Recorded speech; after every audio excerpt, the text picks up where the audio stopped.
কবরে খেজুর গাছের ডাল পোতার বিধান কি? মৃত মানুষকে কবরে দাফন করার পর তার কবরে ডাল পুঁতে রাখা যেতে পারে, বিভিন্ন হাদিস দ্বারা প্রমাণিত। নবী করিম সাল্লাল্লাহু আলাইহি সাল্লাম দুই ব্যক্তির কবরের পাশ দিয়ে যাচ্ছিলেন, তাদের কবরে আযাব হচ্ছিল, তিনি ওহীর মারফত জানতে পারলেন।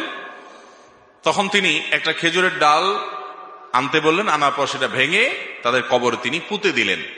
এবং কোন কোন সাহাবী তার মৃত্যুর আগে ওসিয়ত করে গেছেন ডাল পোতার কথা। এই জন্য আমাদের মৃত মানুষদেরকে দাফন করার পর তাদের কবরে যদি আমরা ডাল পুঁতে রাখি, তাহলে ইনশাআল্লাহ বিইذনিল্লাহ এই হাদিসের উপর আমল হবে।